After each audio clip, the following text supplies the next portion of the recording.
Hi ಎಲ್ರಿಗೂ ನಮಸ್ಕಾರ. Share marketing Kannada ಚಾನೆಲ್ಗೆ ನಿಮಗೆ ಸ್ವಾಗತ.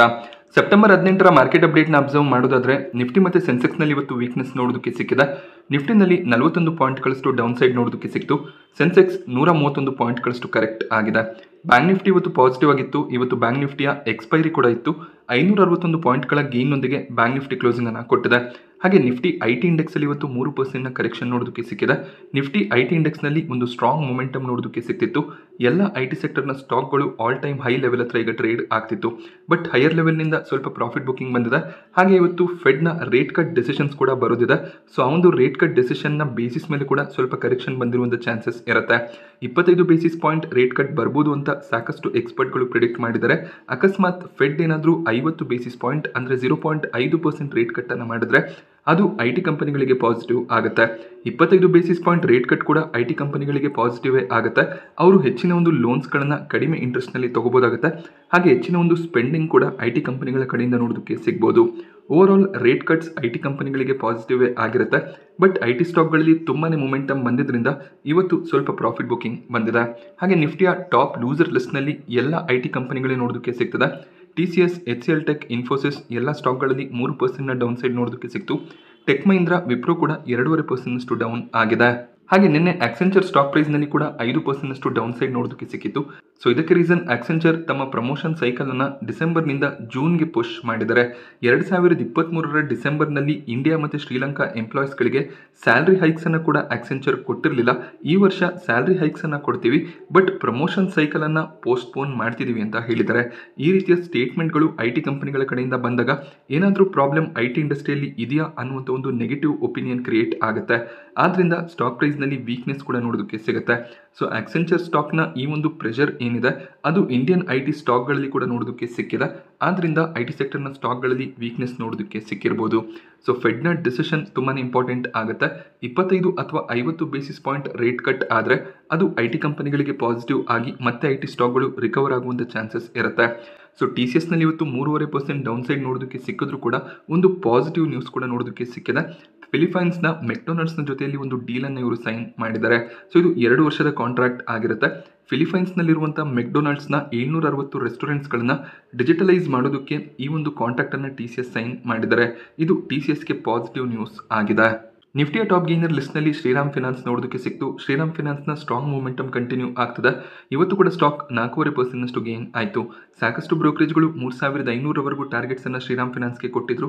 ಆ ಟಾರ್ಗೆಟ್ಸ್ ಈಗ ಅಚೀವ್ ಕೂಡ ಆಗಿದೆ. ಸೊ ಒಂದು ಸ್ಟ್ರಾಂಗ್ ಬಿಸ್ನೆಸ್ಸನ್ನು ಶ್ರೀರಾಮ್ ಫಿನಾನ್ಸ್ ಮಾಡ್ತಿದ್ದಾರೆ. ಹಾಗೆ ವ್ಯಾಲ್ಯೂಷನ್ ಕೂಡ ತುಂಬ ಚೀಪಾಗಿ ಕಾಣಿಸ್ತಿತ್ತು. ಹಾಗೆ ಬಜಾಜ್ ಫಿನಾನ್ಸ್, ಬಜಾಜ್ ಫಿನ್ಸರ್ವಲ್ಲಿ ಕೂಡ ಸ್ಟ್ರಾಂಗ್ ಮೂಮೆಂಟಮ್ ಕಂಟಿನ್ಯೂ ಆಗ್ತದೆ. ಬಜಾಜ್ ಹೌಸಿಂಗ್ ಫಿನಾನ್ಸ್ ಒಂದು ಸ್ಟ್ರಾಂಗ್ ಲಿಸ್ಟಿಂಗ್ ಅನ್ನು ಪಡ್ಕೊಂಡಿತ್ತು. IPO ಪ್ರೈಸ್ಗಿಂತ ಡಬಲ್ ಅಮೌಂಟ್ನಲ್ಲಿ ಲಿಸ್ಟಿಂಗ್ ಕೂಡ ನೋಡೋದಕ್ಕೆ ಸಿಕ್ಕಿತ್ತು. ಲಿಸ್ಟ್ ಆದಮೇಲೂ ಕೂಡ ಸ್ಟ್ರಾಂಗ್ ಬೈಯಿಂಗ್ ಎಮರ್ಜ್ ಆಗ್ತದೆ. ಆದ್ರಿಂದ ಬಜಾಜ್ ಫಿನಾನ್ಸ್, ಬಜಾಜ್ ಫಿನ್ಸರ್ವಲ್ಲಿ ಕೂಡ ಒಳ್ಳೆ ಟಾರ್ಗೆಟ್ಸ್ ಬ್ರೋಕರೇಜ್ಗಳ ಕಡೆಯಿಂದ ನೋಡೋದಕ್ಕೆ ಸಿಗ್ತದೆ. ಬಜಾಜ್ ಫಿನ್ಸರ್ ಸ್ಟಾಕ್ ಅನ್ನು ಮಾರ್ಗನ್ ಸ್ಟ್ಯಾನ್ಲಿ ಕವರ್ ಮಾಡಿದ್ದಾರೆ. ಬಜಾಜ್ ಫಿನಾನ್ಸ್ ಅಲ್ಲಿ 9,000 ಟಾರ್ಗೆಟ್ ಪ್ರೈಸ್ ಅನ್ನು ಅವರು ಕೊಡ್ತಿದ್ದಾರೆ. ಬಜಾಜ್ ಫಿನ್ಸರ್ವಲ್ಲಿ ಕೂಡ ಸಾಕಷ್ಟು ಬ್ರೋಕರೇಜ್ಗಳು 2,000 ಅರೌಂಡ್ ಅಲ್ಲಿ ಟಾರ್ಗೆಟ್ಸ್ ಅನ್ನು ಕೊಟ್ಟಿದ್ದಾರೆ. ಬಜಾಜ್ ಫಿನಾನ್ಸ್ 6,300, 6,400 ಲೆವೆಲ್ ಅಲ್ಲಿ 5-6 ತಿಂಗಳಿಂದ ಟ್ರೇಡ್ ಆಗ್ತಿತ್ತು. ಬಟ್ ಈಗ ಬಜಾಜ್ ಹೌಸಿಂಗ್ ಫಿನಾನ್ಸ್ನ IPO ಅನೌನ್ಸ್ ಆದಮೇಲೆ ಸ್ಟಾಕ್ನಲ್ಲಿ ಒಳ್ಳೆ ಒಂದು ರಿಕವರಿ ನೋಡೋದಕ್ಕೆ ಸಿಕ್ಕಿದೆ. ಯೂಶಲಿ ಫಂಡಮೆಂಟಲಿ ಸ್ಟ್ರಾಂಗ್ ಆಗಿರುವಂಥ ಸ್ಟಾಕ್ಗಳು ಈ ರೀತಿಯಲ್ಲಿ ಸೈಡ್ ವೇಸ್ನಲ್ಲಿ ಇದ್ದಾಗ ನಾವು ಆ ಸ್ಟಾಕ್ಗಳನ್ನು ಬೈ ಮಾಡ್ಕೋಬೇಕಾಗತ್ತೆ. ಸೊ ಈ ರೀತಿಯ ಮೊಮೆಂಟಮ್ ಬಂದಾಗ ಒಳ್ಳೆ ಒಂದು ಪ್ರಾಫಿಟ್ಸ್ ಅನ್ನ ಆ ಸ್ಟಾಕ್ಗಳಿಂದ ಮಾಡ್ಕೋಬಹುದಾಗುತ್ತೆ. ನೆಸ್ಲೆ ಸ್ಟಾಕ್ ಪ್ರೈಸ್ ನಲ್ಲಿ ಕೂಡ 2% ಜಂಪ್ ಇವತ್ತು ನೋಡೋದಕ್ಕೆ ಸಿಕ್ತು. ICICI ಬ್ಯಾಂಕ್ ಕೂಡ 1.5% ಗೇನ್ ಆಗಿದೆ. ಆಲ್ ಟೈಮ್ ಹೈ ಹತ್ರ ಈಗ ICICI ಬ್ಯಾಂಕ್ ಟ್ರೇಡ್ ಆಗ್ತದೆ. ICICI ಬ್ಯಾಂಕ್ ಇನ್ನೊಂದು ಮೈಲ್ ಸ್ಟೋನ್ ಅನ್ನು ಕೂಡ ರೀಚ್ ಮಾಡಿದೆ. 9 ಲಕ್ಷ ಕೋಟಿ ಮಾರ್ಕೆಟ್ ಕ್ಯಾಪ್ ಹೊಂದಿರುವಂತಹ 5ನೇ ಕಂಪನಿ ICICI ಬ್ಯಾಂಕ್ ಆಗಿದೆ. ಈ ಮುಂಚೆ ರಿಲಯನ್ಸ್ ಇಂಡಸ್ಟ್ರೀಸ್, ಟಾಟಾ ಕನ್ಸಲ್ಟೆನ್ಸಿ ಸರ್ವಿಸಸ್, HDFC ಬ್ಯಾಂಕ್, ಭಾರತಿ ಏರ್ಟೆಲ್ ಈ ಒಂದು ಮೈಲ್ ಸ್ಟೋನ್ನ ರೀಚ್ ಮಾಡಿತ್ತು. ICICI ಬ್ಯಾಂಕ್ನ ಮೊಮೆಂಟಮ್ ಸ್ಟ್ರಾಂಗ್ ಆಗಿ ಕಾಣಿಸ್ತಿದೆ. ಸಾಕಷ್ಟು ಮ್ಯೂಚುವಲ್ ಫಂಡ್ಗಳು ಈ ಸ್ಟಾಕ್ ಅನ್ನು ಬೈ ಮಾಡ್ಕೋತಿದ್ದಾರೆ. ಹಾಗೆಯೇ ಇವರ ಲೋನ್ ಗ್ರೋತ್, ಡೆಪಾಸಿಟ್ ಗ್ರೋತ್ ಕೂಡ ಸ್ಟ್ರಾಂಗ್ ಆಗಿ ಕಾಣಿಸ್ತಿದೆ. ಸೊ ನೀವು ಯಾವುದೇ ಒಂದು ಲಾರ್ಜ್ ಕ್ಯಾಪ್ ಫಂಡ್ ಅನ್ನು ಅಬ್ಸರ್ವ್ ಮಾಡಿದಾಗ ಅದರಲ್ಲಿ ಹೆಚ್ಚಿನ ಒಂದು ವೇಟೇಜ್ ICICI ಬ್ಯಾಂಕ್ ಅಲ್ಲಿ ಇರುತ್ತೆ, ಅಥವಾ ಟಾಪ್ 5 ನಲ್ಲಿ ನಮಗೆ ICICI ಬ್ಯಾಂಕ್ ನೋಡೋದಕ್ಕೆ ಸಿಗುತ್ತೆ. ಸ್ಟಾರ್ ಇಂಡಿಯಾ ಝೀನ ವಿರುದ್ಧ ಲಂಡನ್ನ ಆರ್ಬಿಟ್ರೇಷನಲ್ ಕೋರ್ಟ್ನಲ್ಲಿ ಒಂದು ಕೇಸನ್ನು ಹಾಕಿದ್ದಾರೆ. 2022ರಲ್ಲಿ ಸ್ಟಾರ್ ಇಂಡಿಯಾ ಮತ್ತು ಝೀ ಒಂದು ಅಲೈನ್ಸ್ ಅನ್ನು ಮಾಡ್ಕೊಂಡಿದ್ರು. Star sports usually BCCI contract ಅನ್ನು ಸೈನ್ ಮಾಡ್ತಾರೆ. ಹಾಗೆ ಭಾರತದ ಯಾವುದೇ ಒಂದು ಪಂದ್ಯ ಇದ್ರೂ ಕೂಡ ಅದು ಸ್ಟಾರ್ ಸ್ಪೋರ್ಟ್ಸ್ನಲ್ಲಿ ಟೆಲಿಕಾಸ್ಟ್ ಆಗುತ್ತೆ. ಸೊ ಹೆಚ್ಚಿನ ಒಂದು ಪ್ರೀಮಿಯಮ್ಸ್ ಅನ್ನು ಕೊಟ್ಟು ಅವರು ಈ ಒಂದು ಟೆಲಿಕಾಸ್ಟ್ ರೈಟನ್ನು ಪಡ್ಕೊಂಡಿರ್ತಾರೆ. ಸೊ ಈ ಒಂದು ಟೆಲಿಕಾಸ್ಟ್ ರೈಟನ್ನು ಬೇರೆ ಮೀಡಿಯಾ ಜೊತೆಯಲ್ಲಿ ಶೇರ್ ಮಾಡ್ಕೊಳ್ಳುವಂಥ ಪ್ಲಾನ್ಸನ್ನು ಮಾಡ್ತಾರೆ. ಅದೇ ರೀತಿಯಲ್ಲಿ ಝೀನೊಂದಿಗೆ 2022 ಆಗಸ್ಟ್ನಲ್ಲಿ ಇವರೊಂದು ಕಾಂಟ್ರಾಕ್ಟನ್ನು ಸೈನ್ ಮಾಡಿದ್ರು. 2027ರವರೆಗೂ ಕೆಲವೊಂದಿಷ್ಟು ಟೂರ್ನಮೆಂಟ್ಗಳನ್ನು ಝೀನಲ್ಲಿ ಕೂಡ ಟೆಲಿಕಾಸ್ಟ್ ಮಾಡೋದಕ್ಕೆ ಈ ಒಂದು ಡೀಲ್ ಸೈನ್ ಆಗಿತ್ತು. ಬಟ್ 2024ಕ್ಕೆ ಝೀ ಈ ಒಂದು ಡೀಲನ್ನು ಟರ್ಮಿನೇಟ್ ಮಾಡಿದ್ರು. ಮೇ ಬಿ ಫೈನಾನ್ಷಿಯಲ್ ರೀಸನ್ಸ್ ಕೂಡ ಆಗಿರ್ಬೋದು, ಅಥವಾ ಸೋನಿ ಜೊತೆ ಮರ್ಜರ್ ಪ್ಲಾನ್ ಕೂಡ ಆಗಿರ್ಬೋದು. ಅದರಿಂದ ಸ್ಟಾರ್ ಇಂಡಿಯಾಗೆ 8,000 ಕೋಟಿಯಷ್ಟು ಲಾಸ್ ಆಗಿದೆ ಅಂತ ಸ್ಟಾರ್ ಇಂಡಿಯಾ ಈಗ ಆರ್ಬಿಟ್ರೇಷನ್ ಅನ್ನು ಮಾಡ್ತಿದ್ದಾರೆ. ಝೀ 8,000 ಕೋಟಿಯಷ್ಟು ನಷ್ಟವನ್ನು ತುಂಬಿಕೊಡ್ಬೇಕು ಅನ್ನೋದು ಸ್ಟಾರ್ನ ವಾದ ಆಗಿದೆ. ಝೀ ಇದಕ್ಕೆ ರಿಪ್ಲೈಯನ್ನು ಕೂಡ ಕೊಟ್ಟಿದ್ದಾರೆ. ಸೊ ನಾವು ಯಾವುದೇ ರೀತಿಯಲ್ಲಿ ಡ್ಯಾಮೇಜಸ್ ಅನ್ನು ಕಟ್ಕೊಡೋದಕ್ಕೆ ಸಾಧ್ಯ ಆಗೋದಿಲ್ಲ, ನಾವು ಇದರ ವಿರುದ್ಧವಾಗಿ ಲೀಗಲ್ ಆಗಿ ಫೈಟ್ ಮಾಡ್ತೀವಿ ಅಂತ ಹೇಳಿದ್ದಾರೆ. ನೋಡಬೇಕಾಗುತ್ತೆ ಆರ್ಬಿಟ್ರೇಷನ್ ಔಟ್ಕಮ್ ಯಾವ ರೀತಿಯಲ್ಲಿ ಇರುತ್ತೆ ಅಂತ. 8,000 ಕೋಟಿ ಸಣ್ಣ ಅಮೌಂಟ್ ಆಗಿರೋದಿಲ್ಲ. ಸೊ ಝೀಗೆ ಸಾಕಷ್ಟು ಫಿನಾನ್ಷಿಯಲ್ ಪ್ರಾಬ್ಲಮ್ಸ್ ಆಲ್ರೆಡಿ ಇದೆ. ಸೋನಿಯ ಜೊತೆಯಲ್ಲಿ ಮರ್ಜರ್ ಕೂಡ ಆಗ್ತಿಲ್ಲ. ಸೊ ಅದರ ಮೇಲೆ ಈಗ ಈ ಒಂದು ಕೇಸ್ ಕೂಡ ಬಂದರೆ ಝೀನ ಸ್ಟಾಕ್ ಪ್ರೈಸ್ನಲ್ಲಿ ಇನ್ನಷ್ಟು ವೀಕ್ನೆಸ್ ಬರುವಂಥ ಚಾನ್ಸಸ್ ಇರುತ್ತೆ. ಸೊ ಯಾವುದೇ ರೀತಿಯ ಪಾಸಿಟಿವ್ ನ್ಯೂಸ್ ಝೀನಲ್ಲಿ ನೋಡೋದಕ್ಕೆ ಸಿಗ್ತಿಲ್ಲ. ಸೊ ರೀಸೆಂಟಾಗಿ ಮಾರ್ಕೆಟ್ನಲ್ಲಿ ಲಿಸ್ಟ್ ಆದಂಥ ಫಾರ್ಮಾ ಕಂಪನಿ ಆಮ್ಕ್ಯೂರ್ ಫಾರ್ಮಾ ಒಳ್ಳೆ ಒಂದು ಲಿಸ್ಟಿಂಗನ್ನು ಪಡ್ಕೊಂಡಿತ್ತು. ಬಟ್ ಲಿಸ್ಟ್ ಆದ ನಂತರ ಸೈಡ್ ವೇಸ್ನಲ್ಲಿ ಟ್ರೇಡ್ ಆಗ್ತಿತ್ತು. ಬಟ್ ಕಳೆದ 2-3 ಟ್ರೇಡಿಂಗ್ ಸೆಷನ್ಸ್ಗಳಲ್ಲಿ ಸ್ಟಾಕ್ 10% ಗೇನ್ ಆಗಿದೆ. ಇದಕ್ಕೆ ರೀಸನ್ ಕೋಟಕ್ ಇನ್ಸ್ಟಿಟ್ಯೂಷನಲ್ ಈಕ್ವಿಟೀಸ್ ಈ ಒಂದು ಸ್ಟಾಕನ್ನು ಕವರ್ ಮಾಡಿ 1,655 ಟಾರ್ಗೆಟ್ ಪ್ರೈಸನ್ನು ಕೊಟ್ಟಿದ್ದಾರೆ. ಆಮ್ಕ್ಯೂರ್ ಫಾರ್ಮಾ US ಜನರಿಕ್ಸ್ಗಳ ಜೊತೆಯಲ್ಲಿ ಡೈರೆಕ್ಟ್ ಪಾರ್ಟ್ನರ್ಶಿಪ್ ಅನ್ನು ಹೊಂದಿಲ್ಲ. ಬೇರೆ ಫಾರ್ಮಾ ಕಂಪನಿಗಳು US ಜನರಿಕ್ಸ್ನ ಜೊತೆಯಲ್ಲಿ ಡೈರೆಕ್ಟ್ ಪಾರ್ಟ್ನರ್ಶಿಪ್ ಅನ್ನು ಹೊಂದಿರ್ತಾರೆ. ಹಾಗೆ US FDA ರೆಗ್ಯುಲರ್ ಆಗಿ ಅವರ ಪ್ರಿಮೈಸಸ್ ಅನ್ನು ವಿಸಿಟ್ ಮಾಡ್ತಿರ್ತಾರೆ. ಆಮ್ಕ್ಯೂರ್ ಫಾರ್ಮಾ ತಮ್ಮ ಬಿಸ್ನೆಸ್ ಅನ್ನು ಯುರೋಪ್, ಕೆನಡಾದಲ್ಲಿ ಹೆಚ್ಚಾಗಿ ಡೆವಲಪ್ ಮಾಡಿದ್ದಾರೆ. ಹಾಗೆ ಗೈನಕಾಲಜಿ ಸೆಗ್ಮೆಂಟ್ನಲ್ಲಿ ಭಾರತದಲ್ಲಿ ಒಂದು ಟಾಪ್ ಫಾರ್ಮಾ ಕಂಪನಿ ಆಗಿದೆ. ಸೊ ಇವರು US ನಲ್ಲಿ ಎಕ್ಸ್ಪಾನ್ಷನ್ ಪ್ಲಾನ್ ಅನ್ನು ಮಾಡಿಕೊಂಡ್ರೆ ಇನ್ನಷ್ಟು ಗ್ರೋತ್ನ ಪಾಸಿಬಿಲಿಟಿ ಇರುತ್ತೆ ಅಂತ ಕೋಟಕ್ ಇನ್ಸ್ಟಿಟ್ಯೂಷನಲ್ ಈಕ್ವಿಟೀಸ್ ಟಾರ್ಗೆಟ್ ಅನ್ನು ಇನ್ಕ್ರೀಸ್ ಮಾಡಿದ್ದಾರೆ. ಸೊ ಆಮ್ಕ್ಯೂರ್ ಫಾರ್ಮಾ ಸೆಗ್ಮೆಂಟ್ನಲ್ಲಿ ಒಳ್ಳೆ ಒಂದು ಆಯ್ಕೆ ಆಗುತ್ತೆ. ನಿಮ್ಗೆ ಆಲ್ರೆಡಿ IPO ಟೈಮ್ನಲ್ಲಿ ಅಲಾಟ್ಮೆಂಟ್ ಸಿಕ್ಕಿದ್ರೆ ಶೇರ್ಸ್ಗಳನ್ನು ನೀವು ಲಾಂಗ್ ಟರ್ಮ್ಗೆ ಕಂಟಿನ್ಯೂ ಮಾಡ್ಬೋದಾಗುತ್ತೆ. BSE ಸ್ಟಾಕ್ ಪ್ರೈಸ್ನಲ್ಲಿ ಕೂಡ ಕಳೆದ 2-3 ದಿನಗಳಿಂದ ಸ್ಟ್ರಾಂಗ್ ಮೂಮೆಂಟಮ್ ಕಾಣಿಸ್ತದೆ. ಇವತ್ತು ಕೂಡ ಸ್ಟಾಕ್ 15% ಗೇನ್ ಆಗಿದೆ. ಸೊ 2-3 ಟ್ರೇಡಿಂಗ್ ಸೆಷನ್ಸ್ಗಳಲ್ಲೇ 30% ಜಂಪ್ BSEಯಲ್ಲಿ ನೋಡೋದಕ್ಕೆ ಸಿಗ್ತದೆ. ಇದಕ್ಕೆ ರೀಸನ್ NSE IPO ಬರ್ಬೋದು ಅನ್ನುವಂಥ ಒಂದು ರೂಮರ್ಸ್ ನೋಡೋದಕ್ಕೆ ಸಿಕ್ಕಿದೆ. ಇದು ಕನ್ಫರ್ಮ್ ನ್ಯೂಸ್ ಅಲ್ಲ, ಜಸ್ಟ್ ಒಂದು ರಿಪೋರ್ಟ್ ಅಥವಾ ರೂಮರ್ ಆಗಿರುತ್ತೆ. NSE ರೀಸೆಂಟಾಗಿ 4:1 ಬೋನಸ್ ಅನ್ನು ಅನೌನ್ಸ್ ಮಾಡಿದ್ರು. NSE ಅನ್ಲಿಸ್ಟೆಡ್ ಮಾರ್ಕೆಟ್ನಲ್ಲಿ ಟ್ರೇಡ್ ಆಗ್ತದೆ. ಅನ್ಲಿಸ್ಟೆಡ್ ಶೇರ್ಸ್ಗಳ ಬಗ್ಗೆ ಮಾಹಿತಿಯನ್ನು ಕೊಡುವಾಗ ಇದರ ಬಗ್ಗೆ ನಾನು ನ್ಯೂಸನ್ನು ಕೂಡ ಕವರ್ ಮಾಡಿದ್ದೆ. ಸೊ ಆ ವಿಡಿಯೋ ಲಿಂಕನ್ನು ಕೂಡ ನಾನು ನಿಮಗೆ ಡಿಸ್ಕ್ರಿಪ್ಷನ್ ಬಾಕ್ಸ್ ಐ ಬಟನಲ್ಲಿ ಕೊಟ್ಟಿರ್ತೀನಿ.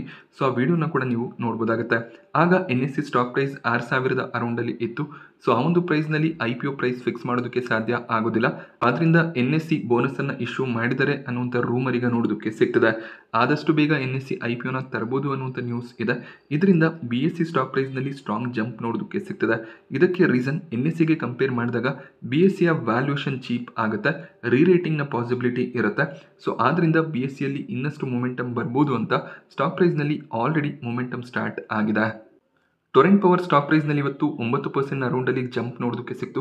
ಮಹಾರಾಷ್ಟ್ರ ಗೌರ್ಮೆಂಟ್ನ ಕಡೆಯಿಂದ 1,500 ಕೋಟಿಯ ಹೈಡ್ರೋ ಸ್ಟೋರೇಜ್ ಪ್ರಾಜೆಕ್ಟ್ ಟೊರೆಂಟ್ ಪವರ್ಗೆ ಸಿಗ್ತದೆ. ಆ ನ್ಯೂಸ್ನಿಂದ ಸ್ಟಾಕ್ನಲ್ಲಿ ಸ್ಟ್ರಾಂಗ್ ಮೊಮೆಂಟಮ್ ಕಾಣಿಸ್ತದೆ. ಹಾಗೆ 52 ವೀಕ್ ಹೈ ಹತ್ರ ಈಗ ಸ್ಟಾಕ್ ಟ್ರೇಡ್ ಆಗ್ತದೆ.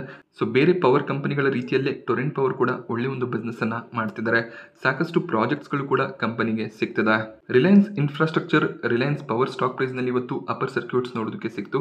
ರೀಸೆಂಟಾಗಿ ಅನಿಲ್ ಅಂಬಾನಿ ಅವರನ್ನ ಸೆಬಿ ಮಾರ್ಕೆಟ್ನಿಂದ ಬ್ಯಾನ್ ಕೂಡ ಮಾಡಿದ್ರು. ಸೊ ಸ್ಟಿಲ್ ಅವರ ಕಂಪನಿಯ ಸ್ಟಾಕ್ ಪ್ರೈಸ್ನಲ್ಲಿ ಅಪರ್ ಸರ್ಕ್ಯೂಟ್ ನೋಡೋದಕ್ಕೆ ಸಿಗ್ತದೆ. ಇದಕ್ಕೆ ರೀಸನ್ ಕಂಪನಿ ಕೆಲವೊಂದಿಷ್ಟು ಆಬ್ಲಿಗೇಷನ್ಸ್ಗಳನ್ನು ಸೆಟಲ್ ಮಾಡ್ಕೊಂಡಿದ್ದಾರೆ. ಸೊ ಸಾಕಷ್ಟು ಡೆಟ್ ಕಂಪನಿಯಲ್ಲಿ ಇತ್ತು, ಕೆಲವೊಂದಿಷ್ಟು ಆಬ್ಲಿಗೇಷನ್ಸ್ಗಳನ್ನು ಈಗ ಸೆಟಲ್ ಮಾಡ್ಕೊಂಡಿದ್ದಾರೆ. ಈ ಒಂದು ನ್ಯೂಸ್ನಿಂದ ಆಪರೇಟರ್ಸ್ ಸ್ಟಾಕ್ನಲ್ಲಿ ಆಕ್ಟಿವ್ ಆಗಿದ್ದು ಒಳ್ಳೆ ಒಂದು ಬೈಯಿಂಗ್ ಅನ್ನ ಮಾಡ್ತಿದ್ದಾರೆ. ಈ ರೀತಿಯ ಬೈಯಿಂಗ್ ಮೇ ಬಿ ಇನ್ನೊಂದು 2 ದಿನ ಕಂಟಿನ್ಯೂ ಆಗುತ್ತೆ. ಸೊ ರಿಟೇಲ್ ಇನ್ವೆಸ್ಟರ್ಸ್ಗಳು ಕೂಡ ಈ ಒಂದು ಸ್ಟಾಕ್ನಲ್ಲಿ ಇನ್ವೆಸ್ಟ್ ಮಾಡೋದಕ್ಕೆ ಯೋಚನೆ ಮಾಡ್ತಾರೆ. ಸೊ ಯಾವಾಗ ಸ್ಟಾಕ್ ತುಂಬಾನೇ ಹೈ ಲೆವೆಲ್ಸ್ಗೆ ರೀಚ್ ಆಗುತ್ತೆ ಅಲ್ಲಿ ಆಪರೇಟರ್ಸ್ಗಳು ತಮ್ಮ ಶೇರ್ಸ್ಗಳನ್ನು ಸೆಲ್ ಮಾಡ್ತಾರೆ. ಆಗ ಲೋವರ್ ಸರ್ಕ್ಯೂಟ್ ಬರುತ್ತೆ. ಸೊ ನೀವೇನು ಮಾಡ್ತೀರಾ, ಅಪರ್ ಸರ್ಕ್ಯೂಟ್ ಇದೆ ಅಂತ ಕಂಟಿನ್ಯೂಸ್ ಆಗಿ ಆರ್ಡರ್ಗಳನ್ನು ಇಡ್ತಾ ಹೋಗ್ತಿರ್ತೀರಾ. ಸೊ ಒಂದು ಹೈಯರ್ ಪ್ರೈಸ್ನಲ್ಲಿ ನಿಮ್ಮ ಆರ್ಡರ್ ಟ್ರಿಗರ್ ಆಗುತ್ತೆ. ಹಾಗೆ ಕಂಟಿನ್ಯೂಸ್ 5-6 ಲೋವರ್ ಸರ್ಕ್ಯೂಟ್ಸ್ ಬಂದಾಗ ನಿಮಗೆ 40ರಿಂದ 50% ಲಾಸ್ ಕೂಡ ಆಗುತ್ತೆ. ಸೊ ಈ ರೀತಿಯ ಫಂಡಮೆಂಟಲ್ಸ್ ಇಲ್ಲದೆ ಇರುವಂಥ ಕಂಪನಿಯನ್ನು ಅವಾಯ್ಡ್ ಮಾಡೋದು ಬೆಟರ್ ಡಿಸಿಷನ್ ಆಗಿರುತ್ತೆ. ಬಟ್ ಸಾಕಷ್ಟು ಜನ ಈ ರೀತಿಯ ಸ್ಟಾಕ್ಗಳನ್ನೇ ಫಾಲೋ ಮಾಡ್ತಾರೆ. ಸೊ ಒಳ್ಳೆ ಒಂದು ರಿಟರ್ನ್ಸ್ ಖಂಡಿತವಾಗ್ಲೂ ಸಿಗುತ್ತೆ. ಬಟ್ ಹೈಯರ್ ಲೆವೆಲ್ನಿಂದ ಲೋವರ್ ಸರ್ಕ್ಯೂಟ್ಸ್ ಬಂದಾಗ ಮತ್ತೆ ಆ ಸ್ಟಾಕನ್ನು ಸೆಲ್ ಮಾಡೋದಕ್ಕೆ ಆಗೋದಿಲ್ಲ ಅಂತ ಕೂಡ ಸಾಕಷ್ಟು ಜನ ಕಮೆಂಟ್ಸನ್ನು ಮಾಡ್ತಿರ್ತಾರೆ. ಸೊ ಈ ರೀತಿಯ ಕಂಪನಿಗಳಲ್ಲಿ ತುಂಬಾ ರಿಸ್ಕ್ ಇರುತ್ತೆ. ಆ ರಿಸ್ಕ್ ಫ್ಯಾಕ್ಟರ್ನ ಗಮನದಲ್ಲಿ ಇಟ್ಕೋಬೇಕಾಗುತ್ತೆ. ಕಂಪನಿಯ ಫಂಡಮೆಂಟಲ್ಸನ್ನು ಒಂದ್ಸರಿ ಚೆಕ್ ಮಾಡಿ, ಲಾಂಗ್ ಟರ್ಮ್ ಚಾರ್ಟ್ ಪ್ಯಾಟರ್ನ್ ಯಾವ ರೀತಿಯಲ್ಲಿ ಇದೆ ಅದನ್ನು ಚೆಕ್ ಮಾಡಿ, ಕಂಪನಿಯಲ್ಲಿ ಎಷ್ಟು ಡೆಟ್ ಇದೆ, ಈ ಕಂಪನಿಯ ಮಾರ್ಕೆಟ್ ಕ್ಯಾಪ್ ಎಷ್ಟಿದೆ, ಇದೆ. ಇದರ ಬಗ್ಗೆ ನೀವು ರಿಸರ್ಚ್ ಮಾಡಿದಾಗ ನಿಮಗೆ ಆ ಸ್ಟಾಕ್ನ ಬಗ್ಗೆ ಕಂಪ್ಲೀಟ್ ಡೀಟೇಲ್ಸ್ ಸಿಗುತ್ತೆ. ಆ ರೀತಿಯ ಸ್ಟಾಕ್ಗಳನ್ನು ಅವಾಯ್ಡ್ ಮಾಡೋದು ಒಳ್ಳೆ ಡಿಸಿಷನ್ ಆಗುತ್ತೆ. IPOಗಳ ವಿಚಾರಕ್ಕೆ ಬಂದಾಗ ವೆಸ್ಟರ್ನ್ ಕೆರಿಯರ್ನ ಕೊನೆ ದಿನದ ಸಬ್ಸ್ಕ್ರಿಪ್ಷನ್ ಎಂಡ್ ಆಗಿದೆ. QIB ಕ್ಯಾಟಗರಿ 0.15 ಟೈಮ್ನಷ್ಟು ಮಾತ್ರ ಸಬ್ಸ್ಕ್ರೈಬ್ ಆಗಿದೆ. QIB ಕ್ಯಾಟಗರಿಯಲ್ಲಿ 50% ಆಫರನ್ನು ಮಾಡಿದ್ರು. ಸೊ ಅಲ್ಲಿ ಶೇರ್ಸ್ಗಳೇನು ಮಿಕ್ಕಿರುತ್ತೆ ಅದನ್ನು ಈಗ NII ಮತ್ತು ರಿಟೇಲ್ಗೆ ಅವರು ಡಿಸ್ಟ್ರಿಬ್ಯೂಟ್ ಮಾಡಬೇಕಾಗತ್ತೆ. ಸೊ NII ಮತ್ತು ರಿಟೇಲ್ ಕ್ಯಾಟಗರಿಯಲ್ಲಿ ಒಳ್ಳೆ ಒಂದು ಸಬ್ಸ್ಕ್ರಿಪ್ಷನ್ ಏನೋ ನೋಡೋದಕ್ಕೆ ಸಿಕ್ಕಿದೆ. ಹಾಗೆ ಅಲಾಟ್ಮೆಂಟ್ನ ಚಾನ್ಸಸ್ ಕೂಡ ಈಗ ಇನ್ಕ್ರೀಸ್ ಆಗುತ್ತೆ. QIBs ಇಂಟ್ರೆಸ್ಟನ್ನು ತೋರಿಸಿಲ್ಲ. ಗ್ರೇ ಮಾರ್ಕೆಟ್ ಪ್ರೀಮಿಯಂ ₹50 ನೋಡೋದಕ್ಕೆ ಸಿಗ್ತದೆ. QIBs ಒಳ್ಳೆ ಒಂದು ಸಬ್ಸ್ಕ್ರಿಪ್ಷನ್ ಅನ್ನು ಮಾಡಿಕೊಂಡಾಗ ಮಾತ್ರ ಗ್ರೇ ಮಾರ್ಕೆಟ್ ಪ್ರೀಮಿಯಂ ಸ್ಟ್ರಾಂಗ್ ಆಗಿ ಕಾಣಿಸುತ್ತೆ. ಈಗ QIB ಕಡೆಯಿಂದ ಇಂಟ್ರೆಸ್ಟ್ ಕಾಣಿಸ್ತಿಲ್ಲ, ಪ್ರೀಮಿಯಂ ಫಾಲ್ ಆಗುವಂಥ ಚಾನ್ಸಸ್ ಇದೆ. ಅದೇ ಒಂದು ರೀಸನ್ನಿಂದ ಕೊನೆ ದಿನದವರೆಗೂ ವೆಯ್ಟ್ ಮಾಡಿ ಅಪ್ಲಿಕೇಶನ್ ಹಾಕಿ ಅಂತ ಯಾವಾಗಲೂ ಕೂಡ ನಾನು ನಿಮಗೆ ಹೇಳ್ತಿರ್ತೀನಿ. ಅಕಸ್ಮಾತ್ ಪ್ರೀಮಿಯಂ ಸಸ್ಟೈನ್ ಆದರೆ ಒಳ್ಳೆ ವಿಷಯ, ಪ್ರೀಮಿಯಂ ಫಾಲ್ ಆದರೆ ಫ್ಲಾಟ್ ಲಿಸ್ಟಿಂಗ್ನ ಎಕ್ಸ್ಪೆಕ್ಟೇಷನ್ ಅಥವಾ ನೆಗೆಟಿವ್ ಲಿಸ್ಟಿಂಗ್ನ ಎಕ್ಸ್ಪೆಕ್ಟೇಷನ್ ಹೆಚ್ಚಾಗುತ್ತೆ. ಆರ್ಕಿಡ್ನಲ್ಲಿ 3ನೇ ದಿನದ ಸಬ್ಸ್ಕ್ರಿಪ್ಷನ್ ಎಂಡ್ ಆಗಿದೆ. ರಿಟೇಲ್ ಕ್ಯಾಟಗರಿ 35 ಟೈಮ್ ಸಬ್ಸ್ಕ್ರೈಬ್ ಆಗಿದೆ. ₹85 ಪ್ರೀಮಿಯಂ ನೋಡೋದಕ್ಕೆ ಸಿಗ್ತಿದ್ದು 66% ಲಿಸ್ಟಿಂಗ್ ಗೇನ್ ಎಕ್ಸ್ಪೆಕ್ಟೇಷನ್ ಇರುತ್ತೆ. ಸೆಪ್ಟೆಂಬರ್ 19 ಕೊನೆ ದಿನ ಆಗಿದ್ದು ಸೊ ಅಪ್ಲಿಕೇಶನ್ ಅನ್ನು ಹಾಕಬಹುದಾಗುತ್ತೆ. ಅದೇ ರೀತಿಯಲ್ಲಿ ನಾರ್ದರ್ನ್ ಆರ್ಕ್ ಕ್ಯಾಪಿಟಲ್ನಲ್ಲಿ ಕೂಡ ಪ್ರೀಮಿಯಂ ಸ್ಟ್ರಾಂಗ್ ಆಗಿ ಕಾಣಿಸ್ತಿದೆ. ₹190 ಪ್ರೀಮಿಯಂ ನೋಡೋದಕ್ಕೆ ಸಿಗ್ತಿದ್ದು 72% ಲಿಸ್ಟಿಂಗ್ ಗೇನ್ ಎಕ್ಸ್ಪೆಕ್ಟೇಷನ್ ಇದೆ. ಇಲ್ಲಿ ರಿಟೇಲ್ ಕ್ಯಾಟಗರಿ 19 ಟೈಮ್ಗೂ ಹೆಚ್ಚಾಗಿ ಸಬ್ಸ್ಕ್ರೈಬ್ ಆಗಿದೆ. ಕೊನೆ ದಿನ ಸೆಪ್ಟೆಂಬರ್ 19 ಆಗಿದ್ದು QIB ಕ್ಯಾಟಗರಿ ಕೂಡ ಒಳ್ಳೆ ಒಂದು ಸಬ್ಸ್ಕ್ರಿಪ್ಷನ್ ಪಡ್ಕೊಳ್ಳುವಂಥ ಚಾನ್ಸಸ್ ಇದೆ. ಸೊ ಈ ಒಂದು IPOನಲ್ಲಿ ಕೂಡ ನೀವು ಅಪ್ಲಿಕೇಶನ್ ಅನ್ನು ಹಾಕಬಹುದಾಗುತ್ತೆ. ಅಲಾಟ್ಮೆಂಟ್ ಚಾನ್ಸಸ್ ಕಡಿಮೆ ಇದೆ, ಬಟ್ ಸ್ಟಿಲ್ ಟ್ರೈ ಮಾಡ್ಬೋದು. IRDA QIP ಅನ್ನು ತರೋದಕ್ಕೆ ಬೋರ್ಡ್ನ ಕಡೆಯಿಂದ ಅಪ್ರೂವಲ್ ಸಿಕ್ಕಿದೆ. 4,500 ಕೋಟಿಯ QIP ಅನ್ನು ತರುವಂಥ ಪ್ಲಾನ್ಸ್ ಇದೆ. ಇದರ ಮೂಲಕ ಫಂಡ್ ರೈಸಿಂಗ್ ಅನ್ನು IRDA ಮಾಡ್ತಾರೆ. ಸೊ ಫಂಡ್ ರೈಸಿಂಗ್ನಿಂದ ಬಂದಂಥ ಅಮೌಂಟನ್ನು ಗ್ರೀನ್ ಎನರ್ಜಿ ಬೇಸ್ಡ್ ಕಂಪನಿಗಳಿಗೆ ಲೋನ್ನ ಮೂಲಕ ಇವರು ಪ್ರೊವೈಡ್ ಮಾಡ್ತಾರೆ. ಇದು IRDA ಬಿಸ್ನೆಸ್ ಮಾಡೆಲ್ ಆಗಿರುತ್ತೆ. ಸೊ ಈ ಒಂದು QIP ಏನು ಫಿಕ್ಸ್ ಆಗಿದೆ, ಇದರಲ್ಲಿ ಗೌರ್ಮೆಂಟ್ ಕೂಡ 7% ಸ್ಟೇಕನ್ನು ಸೆಲ್ ಮಾಡ್ತಿದ್ದಾರೆ. ಸೊ ಇದು IRDAಗೆ ಪಾಸಿಟಿವ್ ನ್ಯೂಸೇ ಆಗಿರುತ್ತೆ. ಸ್ಟಾಕ್ ಪ್ರೈಸ್ನಲ್ಲಿ ಕಳೆದ 1 ತಿಂಗಳಿಂದ ಸಾಕಷ್ಟು ವೀಕ್ನೆಸ್ ನೋಡೋದಕ್ಕೆ ಸಿಕ್ಕಿದೆ. ಸ್ಟಾಕ್ ಲಿಸ್ಟ್ ಆದಾಗಿಂದ ತುಂಬಾನೇ ಗೇನ್ ಆಗಿತ್ತು. ಸೊ ಹೈಯರ್ ಲೆವೆಲ್ನಿಂದ ಸ್ವಲ್ಪ ಪ್ರಾಫಿಟ್ ಬುಕಿಂಗ್ ಬರ್ತದೆ. ಮುಂದಿನ ಕ್ವಾರ್ಟರ್ಗಳಲ್ಲಿ ಪ್ರಾಫಿಟ್ ಇನ್ಕ್ರೀಸ್ ಆಗಬೇಕಾಗುತ್ತೆ. ಪ್ರಾಫಿಟ್ ಸ್ಟೇಬಲ್ ಆಗಿ ಕಾಣಿಸ್ತಾ ಹೋದರೆ ಸ್ಟಾಕ್ ಪ್ರೈಸ್ನಲ್ಲಿ ಕೂಡ ವೀಕ್ನೆಸ್ ಬರುವಂಥ ಚಾನ್ಸಸ್ ಇರುತ್ತೆ. ಸೊ ವ್ಯಾಲ್ಯೂಯೇಷನ್ ಕನ್ಸರ್ನ್ಸ್ ಇದ್ದೇ ಇರುತ್ತೆ. ವ್ಯಾಲ್ಯೂಯೇಷನನ್ನು ರೆಸ್ಪೆಕ್ಟ್ ಮಾಡಬೇಕಾಗುತ್ತೆ. ಸೊ ನಾನಿವತ್ತು ನಿಮಗೆ ಮಾರ್ಕೆಟ್ನ ಬಗ್ಗೆ ಕೊಟ್ಟಂಥ ಇನ್ಫಾರ್ಮೇಷನ್ ಇಷ್ಟ ಆದರೆ ವಿಡಿಯೋನ ಲೈಕ್ ಮಾಡಿ. ಹಾಗೆ ಇದೇ ರೀತಿಯ ಮಾರ್ಕೆಟ್ ಅಪ್ಡೇಟ್ಸ್ಗಳಿಗೋಸ್ಕರ ಚಾನಲ್ನ ಸಬ್ಸ್ಕ್ರೈಬ್ ಮಾಡ್ಕೊಳ್ಳಿ. Thank you friends.